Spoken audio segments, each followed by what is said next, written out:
Brian Laundrie is dead, but what about his parents? What the hell is going on with that? Attention has turned to them now, and I mean, are they going to be implicated? That whole thing just seems super strange. So, I'm going to be breaking that down for you in this video, so definitely stay tuned.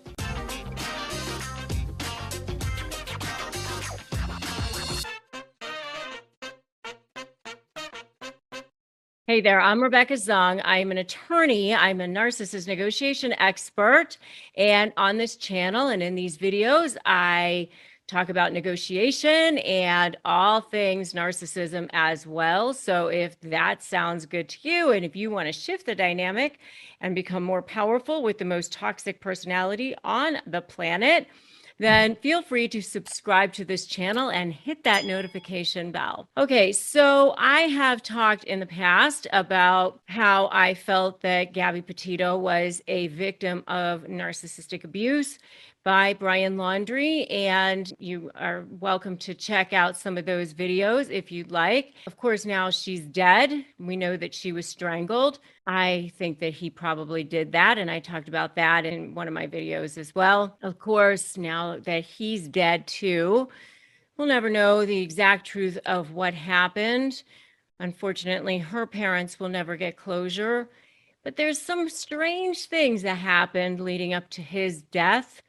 And, I just want to highlight that and talk about the possibility that maybe he was a victim of narcissistic abuse and maybe his parents were. And I just want to talk about how narcissism can run in families and what may have led to his death and what was maybe going on between him and his parents leading up to the finding of his remains and kind of the dynamic of what goes on in families and especially in negotiations sometimes, because I think it's important to understand that when you're dealing with that kind of power dynamic within families. So I'm going to be breaking that down in this video. So you definitely want to watch till the end here. So let's kind of go back and talk about this timeline. So obviously they leave in July, Gabby and Brian, to go on this van trip on July 2nd.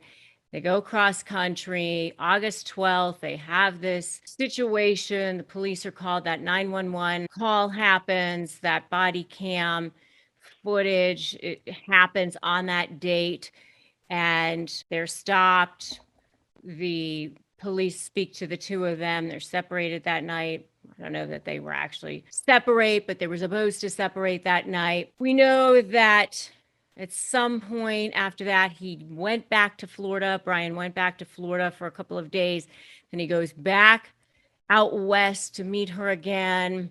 We know that sometime around August 26th, there is an altercation at the Mary Piglet's restaurant, which I did a video on that, which I talked about perhaps that altercation may have led to her murder. At that point, she goes back in, apologizes. She's like not really seen again after that. He shows up in Florida September 1st. Now, here's where it gets weird. September 4th, he gets a new phone. He shows up in Florida without her. His parents, I don't know what they think at this point. But weirdly, they get this attorney. They're not speaking to the press. They're not helping go to find her. She's gone. And then, her parents are trying to find her. Nobody's helping from the Laundrie side try to find her.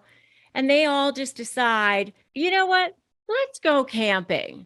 Let's go on a family vacation. So September 6th, according to public records, Laundrie's mother checks into a campground in Fort DeSoto Park on September 6th. According to the Laundrie's family attorney, the family camped from September 6th through September 7th, on which date they all left the family campground. They left the park together. Yeah, that seems really strange to me. Why would they all just decide, you know what, this is a great time to have a family trip? Very strange to me. Very strange. Okay.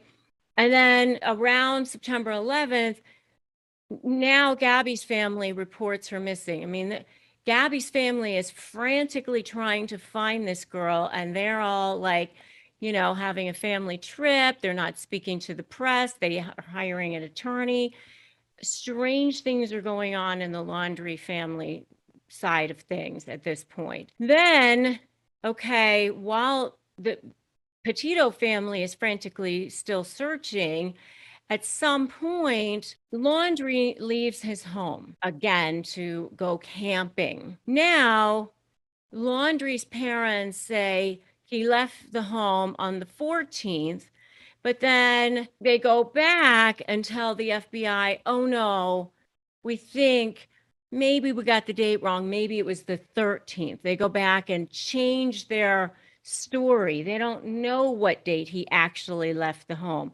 Again, very weird. He's in their home and they don't know exactly what date he left again to go camping. Gabby is missing and he's just camping once again.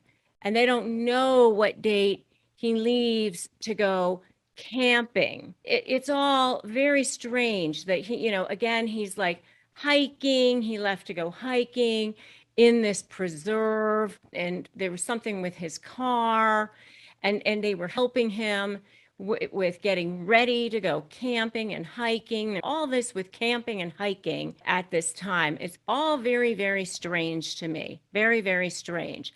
And then, they get this notice that his car has been abandoned, and his family is like saying, oh, his car has been abandoned. And then all of this thing is happening, and now the police are looking for him, FBI is looking for him, but his family doesn't join in to help look for him. And what's interesting to me is, and Gabby's mother brings this up, which I thought was a very interesting clue, that they felt that they knew where Brian was, that his parents knew where Brian was, because they didn't seem frantic. They didn't seem worried about where he was. Gabby's mother believed that they kind of knew what was happening with Brian because they weren't looking for him. They didn't seem frantic about him. And she felt that that was a clue, because when Gabby was missing, what were her parents doing? Searching on TV, looking for her, posters, please help. They were frantic.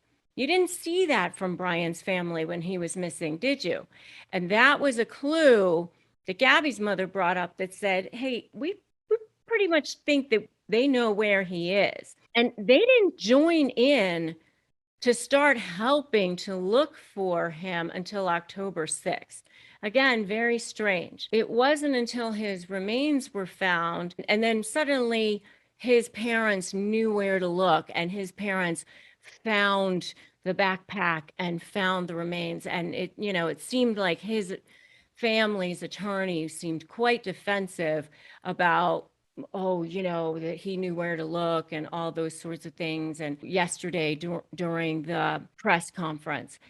So I don't know what was happening. And, a lot of people have been speculating that maybe Brian was actually narcissistically abusing them and saying, hey, you need to help me, and gaslighting them and treating the parents the same way that he treated Gabby. But then other people have actually speculated that maybe one or both of his parents were actually narcissistic toward him. And, that narcissism had actually run in the family. And that it was kind of that way that, hey, we'll help you and we're going to get away with this and the cops won't find you. And that girl had it coming to her.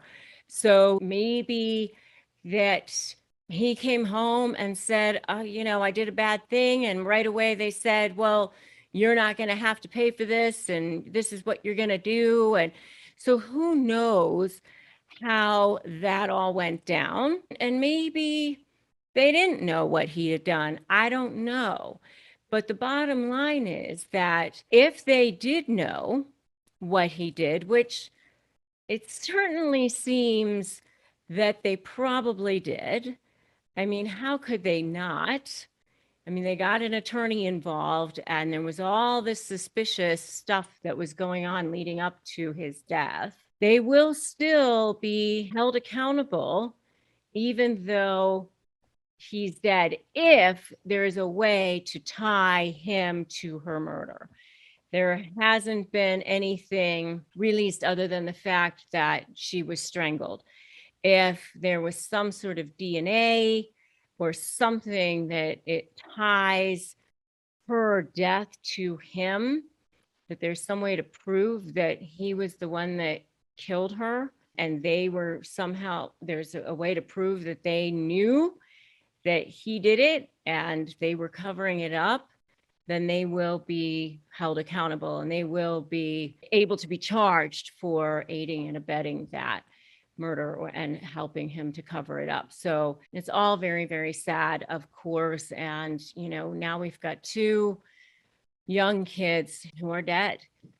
It's an extremely, extremely tragic situation, and certainly not great closure for the Petito family. Obviously, now they'll never really know what exactly happened to their daughter. I mean, they know that she was strangled, but they'll never really know why. They'll never really know exactly what happened in those last moments, for sure. So my heart certainly goes out to them and their whole entire family. And that's my thought on what might have happened with the Laundrie family as well. If you guys have any thoughts, I'd love to know your thoughts in the comments below as well.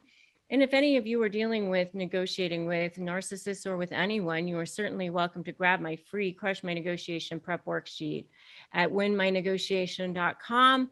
And I certainly invite you to subscribe to this channel and hit that notification bell as well. I'm Rebecca Zung. Thanks for tuning in. And I am so glad that you're here, and I will definitely see you in the next video.